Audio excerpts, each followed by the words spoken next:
अब अगर ड्रीम 11 से जीते हुए पैसे के विड्रॉल करना चाहेंगे तो विड्रॉल नहीं कर पाएंगे पूरा अमाउंट, क्योंकि विड्रॉल करते वक्त जो है आपको टीडीएस काट के ही अकाउंट में भेजा जाएगा।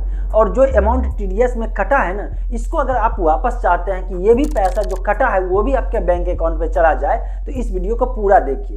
बात यह है दोस्तों, 1 अप्रैल 2023 से ड्रीम 11 या इसके जैसे जितने भी पोर्टल, एप्लीकेशन है या वेबसाइट्स है, यहाँ पे जो लोग जो है पैसे जीतते हैं, उस जीते हुए पैसे पे टीडीएस जो है 30% कटना शुरू हो गया। ये टीडीएस जो है क्यों काटा जाता है, पहली बात। दूसरी बात, टीडीएस में कटा हुआ पैसा कैसे वापस आएगा, और इसके अलावे जो है ये टीडीएस जो अमाउंट कट रहा है, परसेंटेज कट रहा है, 30% की जो बात चल रही है, ये किस पैसे पे, मतलब कौन सा अमाउंट है जिस पे 30% आपको देना है, मतलब कितना पे कितना देना है, ये कैलकुलेशन समझ लीजिएगा।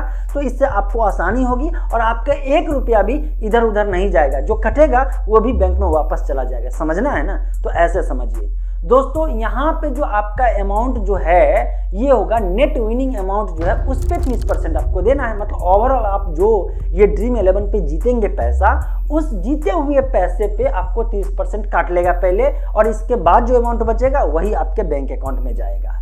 तो ये ऐसे एग्जांपल लेते हैं कि सपोज दैट कि आपका ओवरऑल जो जीतने का प्राइस है ना, उसको कैलकुलेट कैसे किया जाता है। मान लीजिए कि आप 1000 रुपया जीते, ठीक है। अब 1000 रुपया जो जीते हैं, वो 1000 में आपका टिकट का प्राइस जो है और प्लस में कुछ बोनस मिला करके वो 100 रुपया हो गया। मान लीजिए कि 1000 जीते हैं और उसमें आप 75 रुपये का टिकट प्राइस रखे और 25 रुपये का आपको जो है पोर्टल जो है जैसे ड्रीम 11 उसने बोनस दे दिया, तो आप लगाए 75 रुपया, लेकिन वो हो गया 75 प्लस 25 100 रुपया। और जो जीते हैं, जो प्राइस जीते हैं, उसमें से 100 आपको डिडक्ट करना पड़ेगा, क्योंकि जीते हैं और लागत लगा हुआ है वो जो 100 में 75 और प्लस 25 है।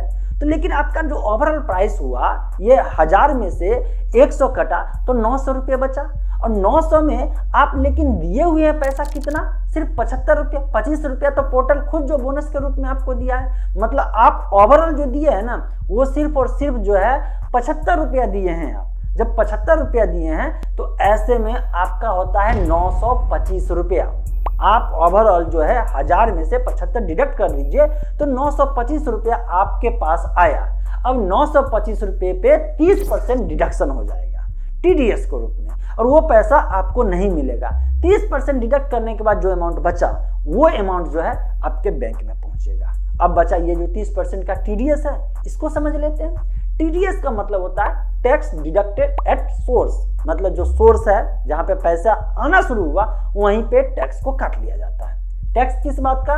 टैक्स इस बात का कि बाद में आप टैक्स जमा करेंगे या नहीं करेंगे, आप मनमानी करेंगे, सरकार आपके आगे पीछे नहीं जाएगा खोजने के लिए, अरे जल्दी टैक्स दो, जल्दी टैक्स दो। तो सरकार ने एक रूल्स बना दिया, गवर्नमेंट रूल्स बना दिया कि आप टीडीएस काट लीजिए, और जो टीडीएस में कटा हुआ पैसा है वो सरकार के पास जमा रहेगा। मतलब आप जो ये 1000 रुपया में से जो है 75 कट के, इसके बाद जो 925 रुपया बचा, 925 पे जो 30% अमाउंट हुआ, वो अमाउंट जा करके जो है इनकम टैक्स डिपार्टमेंट का जो तिजोरी है, कह लीजिए सरकार का जो तिजोरी है, खजाना है, वहां पे ट्रेजरी में एक तरह से पैसा सरकार के पास जमा रह गया।